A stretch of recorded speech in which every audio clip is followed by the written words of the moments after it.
सबसे बड़ा खुलासा, अब जिंदा नहीं है अश्वत्थामा। महाभारत युद्ध के बाद जीवित बचे 18 योद्धाओं में से एक अश्वत्थामा भी थे।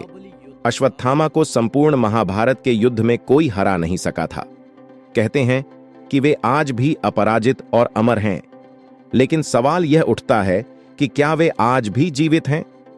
कुछ लोग भविष्य पुराण का हवाला देकर कहते हैं कि वे कलयुग के अंत में जब कल की अवतार होगा तो उनके साथ मिलकर धर्म के खिलाफ लड़ेंगे। लेकिन महाभारत में जो लिखा है वही प्रमाण है, और जो भगवान श्री कृष्ण ने कहा है वही सत्य है। इस लेख को पढ़कर अब आप ही तय करें कि सच क्या है। महाभारत के युद्ध में भीष्म के शरशैया पर लेटने के बाद युद्ध में कर्ण के कहने पर द्रोण सेनापति बनाए जाते हैं। अश्वत्थामा और द्रोण मिलकर युद्ध में कोहराम मचा देते हैं, जिसके चलते श्री कृष्ण और पांडवों की सेना में चिंता की लहर दौड़ जाती है। पांडवों की हार को देखकर श्री कृष्ण ने युधिष्ठिर से छल का सहारा लेने को कहा। इस योजना के तहत युद्ध में यह बात फैला दी गई कि अश्वत्थामा मारा गया, लेकिन युधिष्ठिर झूठ बोलने को तैयार नहीं थे। तब अवंतिराज के अश्वत्थामा नामक हाथी का भीम द्वारा वध कर दिया गया। इसके बाद युद्ध में यह बात फैला दी गई कि अश्वत्थामा मारा गया। जब गुरु द्रोणाचार्य ने धर्मराज युधिष्ठिर से अश्वत्थामा के मारे जाने की सत्यता जानना चाही तो उन्होंने जवाब दिया, अश्वत्थामा मारा गया परंतु हाथी। श्री कृष्ण ने उसी समय शंखनाद किया, जिसके शोर के चलते गुरु द्रोणाचार्य आखिरी शब्द परंतु हाथी नहीं सुन पाए और उन्होंने समझा कि मेरा पुत्र मारा गया। ये सुनकर उन्होंने शस्त्र त्याग दिए और युद्ध भूमि में आंखें बंद कर वे शोक में डूब गए।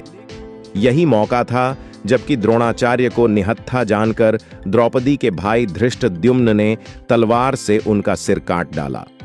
ये समाचार अश्वत्थामा के लिए भयंकर रूप से दुखद था। पिता की छलपूर्वक हत्या के बाद अश्वत्थामा युद्ध के सभी नियमों को तोड़कर ताक में रख देता है। इसके बाद वह घोर अपराध करता है। पहला यह कि वह रात्रि में सोते हुए द्रौपदी के सभी पुत्रों की हत्या कर देता है। दूसरा यह कि वह ब्रह्मास्त्र चला देता है, फिर उस ब्रह्मास्त्र को रोक पाने में असमर्थ होने के कारण वह उसे अर्जुन की पत्नी उत्तरा के गर्भ में उतार देता है, जिसके चलते उसके गर्भ में पल रहा पुत्र मर जाता है, जिसका नाम परीक्षित था। हालांकि जब श्री कृष्ण अश्वत्थामा को शाप देते हैं तब वे उस जिंदा करने और उसके वंश की वृद्धि करने की बात भी कहते हैं। अंत में श्री कृष्ण बोलते हैं, हे अर्जुन, धर्मात्मा, सोए हुए, असावधान, मतवाले, पागल, अज्ञानी, रथहीन, स्त्री तथा बालक को मारना धर्म के अनुसार वर्जित है। इसने अश्वत्थामा ने धर्म के विरुद्ध आचरण किया है, सोए हुए निरपराध बालकों की हत्या की है। जीवित रहेगा तो पुण्य, पाप करेगा, अतः तत्काल इसका वध करके और इसका कटा हुआ सिर द्रौपदी के सामने रखकर अपनी प्रतिज्ञा पूरी करो।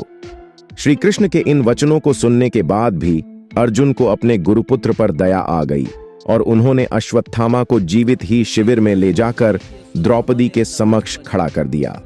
पशु की तरह बंधे हुए गुरुपुत्र को देखकर द्रौपदी ने कहा, हे आर्यपुत्र, ये गुरुपुत्र तथा ब्राह्मण है। ब्राह्मण सदा पूजनीय होता है और उसकी हत्या करना पाप है। आपने इनके पिता से इन अपूर्व शस्त्रास्त्रों का ज्ञान प्राप्त किया है। पुत्र के रूप में आचार्य द्रोण ही आपके सम्मुख बंदी रूप में खड़े हैं। इनका वध करने से इनकी माता कृपि मेरी तरह ही कातर होकर पुत्र शोक में विलाप करेंगी। पुत्र से विशेष मोह होने के कारण ही वे द्रोणाचार्य के साथ सती नहीं हुई। कृपि की आत्मा निरंतर मुझे कोसेगी। इनका वध करने से मेरे मृत पुत्र लौटकर तो नहीं आ सकते, अतः आप इन्हें मुक्त कर दीजिए। द्रौपदी के इन धर्मयुक्त वचनों को सुनकर सभी ने उसकी प्रशंसा की। इस पर श्री कृष्ण ने कहा, हे अर्जुन, शास्त्रों के अनुसार पतित ब्राह्मण का वध भी पाप है और आतताई को दंड न देना भी पाप है, अतः तुम वही करो जो उचित है। उनकी बात को समझकर अर्जुन ने अपनी तलवार से अश्वत्थामा के सिर के केश काट डाले और उसके मस्तक की मणि निकाल ली। मणि निकल जाने से वह श्रीहीन हो गया। बाद में श्री कृष्ण ने अश्वत्थामा को नराधम कहते हुए 3000 साल तक कोढ़ी के रूप में रहकर भटकने का शाप दे दिया। इस शाप का वेदव्यास जी भी अनुमोदन करते हैं। महाभारत सौप्तिक पर्व अथ यहाँ यह सिद्ध हुआ कि श्री कृष्ण ने कलिकाल के अंत तक नहीं, बस 3000 वर्ष तक ही अश्वत्थामा को जिंदा रहकर दुख भोगने का शाप दिया था। अश्वत्थामा शाप से मुक्त हो चुका है। शिव महापुराण शतरुद्र संहिता 87 के अनुसार अश्वत्थामा आज भी जीवित हैं और वे गंगा के किनारे निवास करते हैं, किंतु उनका निवास कहाँ है यह नहीं बताया गया है। लेकिन हमारी गणना के अनुसार अश्वत्थामा के शाप का काल पूरा हो चुका है, क्योंकि यदि हम महाभारत का युद्ध कम से कम 3000 ईसा पूर्व होना माने, तो अब तक इस घटना के लगभग 5000 वर्ष पूर्ण हो चुके हैं और अश्वत्थामा को तो 3000 वर्ष तक ही शरीर में भटकने का शाप दिया था।